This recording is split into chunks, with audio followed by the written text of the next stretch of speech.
ભારે વરસાદ અને ઉપરવાસના રાજસ્થાનથી થયેલી આવકને કારણે સાબરકાંઠા જિલ્લાની ઘણી નદીઓ અને નાળા છલકાયેલા છે. સતત વરસાદને કારણે હાથમતી નદી પણ તોફાની બની છે. ચોમાસાની મોસમમાં સાબરકાંઠા જિલ્લાના હિંમતનગર નજીક આવેલી હાથમતી નદીનું સૌંદર્ય ખીલી ઉઠ્યું છે. પીપરોદી વિસ્તારમાં નદીએ જે મનમોહક દ્રશ્યો સર્જ્યા છે તે અત્યંત આકર્ષક છે. ભારે વરસાદને કારણે નદી બે કાંઠે છલકાઈ રહી છે અને લીલી હરિયાળી વચ્ચેથી વહેતા પાણીએ પીપલોદી પાસેના કોતરમાં એક સુંદર વોટરફોલનું સ્વરૂપ ધારણ કર્યું છે. આ કુદરતી સૌંદર્યનો ડ્રોન વિડીયો સામે આવ્યો. ડ્રોન દ્વારા લેવાયેલા આકાશી દ્રશ્યોમાં પીપલોદના વોટરફોલની ભવ્યતા અને એની આસપાસની પ્રકૃતિની સુંદરતા સ્પષ્ટ રીતે જોઈ શકાય છે. આ વિડીયોમાં હાથમતી નદીની પ્રાકૃતિક સુંદરતા અને એની આસપાસના વિસ્તારની લીલીછમ હરિયાળીનો એક અનોખો અને વિહંગમ નજારો રજૂ થાય છે, જે દર્શકોને મંત્રમુગ્ધ કરી દેતો છે. આ દ્રશ્યોએ પ્રકૃતિ પ્રેમીઓ અને સાથે જ પ્રવાસીઓ માટે એક નવું આકર્ષણ ઊભું કર્યું છે. વરસાદને કારણે જિલ્લાના જળાશયોમાં પાણીની આવક યથાવત છે. હાથમતી જળાશય 100% ભરાઈ ગયું છે. હાથમતી પિકઅપ વિયર સતત ચોથા દિવસે ઓવરફ્લો થઈ રહ્યો છે.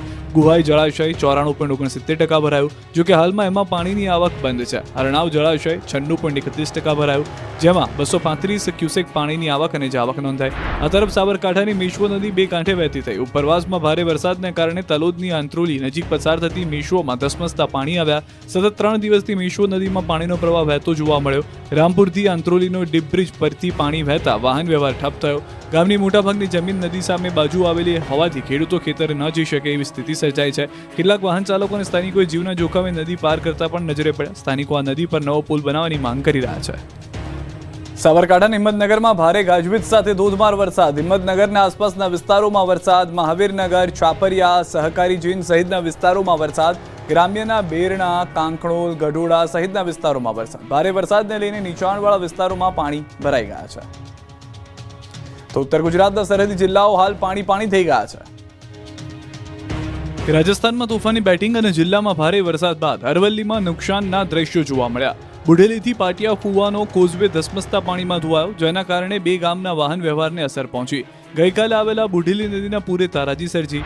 શામળાજીના મેશ્વો ડેમના પાણીથી મેશ્વો નદી બે કાંઠે વહેતી થઈ.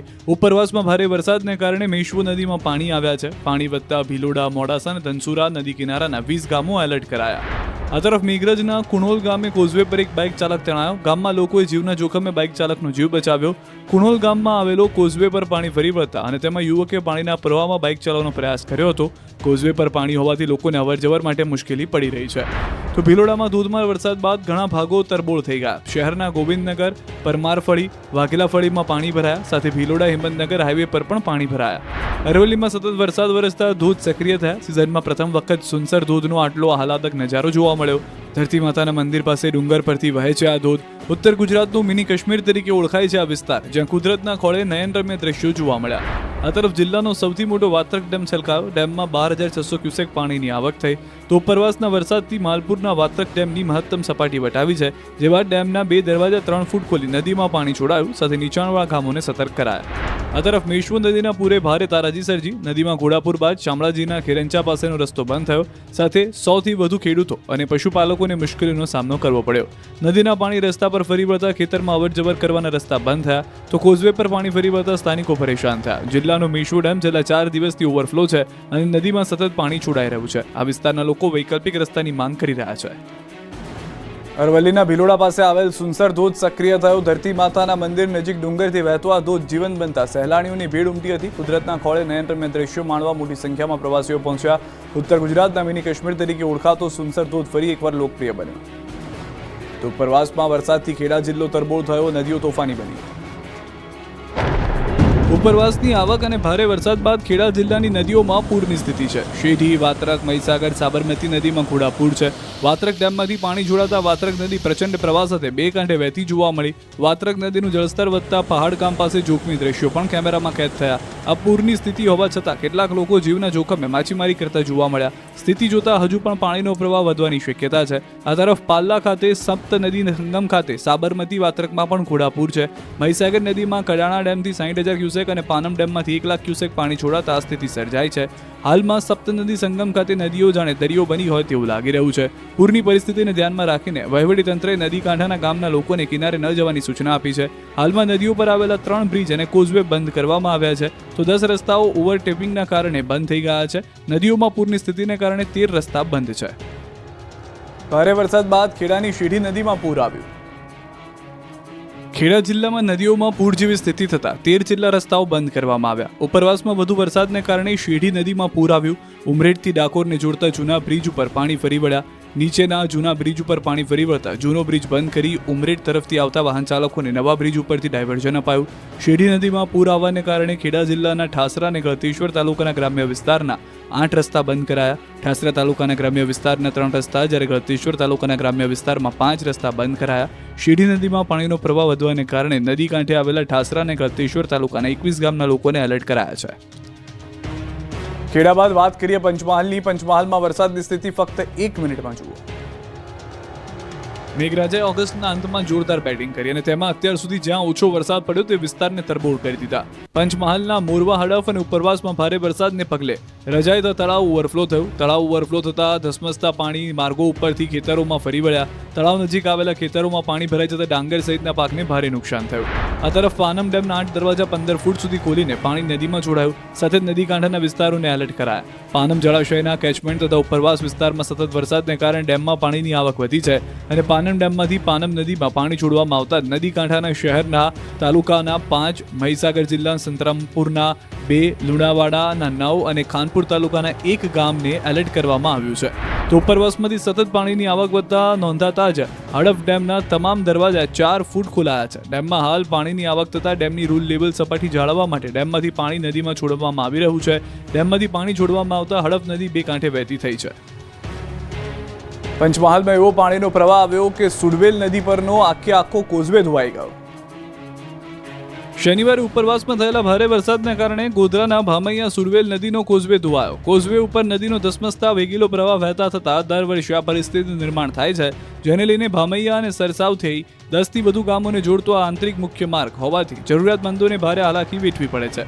ભામૈયા ખાતે આવેલા આરોગ્ય કેન્દ્ર, ગ્રામ પંચાયત, ખેતર અને હાઈસ્કૂલમાં રોજિંદા ક્રમ મુજબ સ્થાનિકોની અવરજવર હોય છે, જેથી સ્થાનિકોએ તંત્રની રાહ જોયા વિના જ પોતાની જરૂરિયાતને અનુલક્ષીને જાતે જ પથ્થર અને માટી વડે ગાબડા પૂર્યા. જોકે સ્થાનિકોની આ મહેનત ઉપર નદીમાં પુનઃ પાણીનો પ્રવાહ આવશે તો પાણી ફરી વળશે એ નક્કી જ છે, પરંતુ અવરજવર માટે માર્ગ પણ જરૂરી છે. આ સર્જિત પરિસ્થિતિ વચ્ચે તંત્ર દ્વારા દર વર્ષે લીપા થોપી કરી ગાબડા પૂરી કરવામાં આવતા ખર્ચને બદલે યોગ્ય રીતે કોઝવે બનાવવા અથવા સમારકામ કરવામાં આવે તેવી સ્થાનિકોમાં ઉગ્ર માંગ ઉઠી છે. દાહોદમાં પણ નદી નાળા છલકાય છે. સરહદી વિસ્તારોમાં મેઘતાંડવ. ગુજરાતને અડીને આવેલા રાજસ્થાન અને મધ્યપ્રદેશના સરહદી વિસ્તારોમાં મેઘતાંડવ જોવા મળી રહ્યો છે. પાડોશી રાજ્યમાં ભારે વરસાદ અને સરહદી વિસ્તારોમાં અસર જોવા મળી રહી છે. ભારે વરસાદને કારણે દાહોદના ઝાલોદ તાલુકાના લીંબડીથી સિમલિયા જતો કોઝવે પાણીમાં ગરકાવ થયો. કોઝવે પર પાણી હોવાથી રસ્તો બંધ થયો, જેના કારણે લોકોને 10 કિલોમીટરનો ચકરાવો કરવો પડી રહ્યો છે. લીંબડીથી સિમલિયા, માટા, પાટલા સહિતના ગામોને જોડતો આ કોઝવે છે. તો દાહોદના સિંગવડ નગરના કેટલાક વિસ્તારના ઘરોમાં પાણી ભરાયા. સિંગવડ ખાતે કબૂતરી નદીમાં પાણીની ભારે આવક થતા નદી 2 કાંઠે વહેવા લાગી અને રાત્રિ દરમિયાન પડેલા ભારે વરસાદને કારણે મકાનોમાં પાણી ઘૂસી ગયા. વરસાદી પાણીનો નિકાલ ન હોવાને કારણે રોડ પર 1 થી 1.5 ફૂટ પાણી ભરાઈ જતા લોકો હેરાન પરેશાન થયા. આ તરફ સિંગવડથી મંડેર, માતાના પાલ્લા, વાડપીપળા, કાળિયારાય, કેળુકુવા વચ્ચેના રસ્તા પર કબૂતરી નદીના પાણી ફરી વળતા ઘણા ગામો સંપર્ક વિહોણા બન્યા. દાહોદના ઘણા ભાગોમાં વહેલી સવારથી વરસાદી માહોલ રહ્યો. પવનના સુસવાટા અને વીજળીના કડાકા ભડાકા સાથે વરસાદ વરસ્યો. ઓગસ્ટના અંતમાં પણ મેઘરાજાએ ગુજરાતમાં ભૂક્કા બોલાવી દીધા. જુઓ રાજ્યના ખૂણે ખૂણાની ખબર. ઉપરવાસમાં પડેલા વરસાદની અસર ખેડામાં પણ જોવા મળી. કડાણા અને પાનમ ડેમ અને વણાકબોરી વિયરમાં પાણી છોડાઈ રહ્યું છે, જેને લઈને નીચાણવાળા વિસ્તારો તરબોળ થયા. પાનમ ડેમમાંથી 1.20 લાખ ક્યુસેક પાણી છોડાયું. કડાણામાંથી 60,000 ક્યુસેક અને વણાકબોરીમાંથી 1.3 લાખ ક્યુસેક પાણી છોડાઈ રહ્યું છે. વણાકબોરીમાંથી મહી નદીમાં પાણી છોડાતા નદીએ રૌદ્ર રૂપ ધારણ કર્યું, જેને કારણે ખેડાથી વડોદરાને જોડતો બ્રિજ બંધ કરાયો. આ બ્રિજને અડીને હાલમાં નદીના પાણી પસાર થઈ રહ્યા છે. હાલ ગળતેશ્વર મહાદેવના મંદિર નજીક બંદોબસ્ત પણ ગોઠવાયો છે. હજુ જો વણાકબોરી વિયરમાંથી વધુ પાણી છોડવામાં આવે તો આ બ્રિજ પાણીમાં ગરકાવ થઈ શકે છે. આ તરફ શામળાજીનો ઐતિહાસિક નાગધરા કુંડ પાણીમાં ગરકાવ થયો છે. મેશ્વો કિનારે આવેલો છે પવિત્ર નાગધરા કુંડમાં મેશ્વો નદીના પાણી ફરી વળ્યા છે. આ નાગધરા કુંડમાં પિતૃમોક્ષની વિધાન થયા છે. સિઝનમાં ખૂબ લાંબા સમય બાદ નાગધરા કુંડ પાણીમાં ડૂબ્યો છે. તો દાહોદની જીવાદોરી સમાન પાટાડુંગરી ડેમ ઓવરફ્લો થયો. દાહોદ અને ઉપરવાસમાં સારા વરસાદને કારણે ડેમ ઓવરફ્લો થયો. ડેમ 170.86 મીટરે છલકાતા નીચાણવાળા ભાગોને એલર્ટ કરાયા, જેમાં વરમખેડા, બોરખેડા, ચાલત, મોટી ખરંજ, પુંસરી, પાંચવાડા, સહાડા, દેવદા સહિતના ગામોને એલર્ટ કરાયા. દાહોદ જિલ્લાના 8 પૈકી 6 ડેમ ઓવરફ્લો થઈ ચૂક્યા છે. તો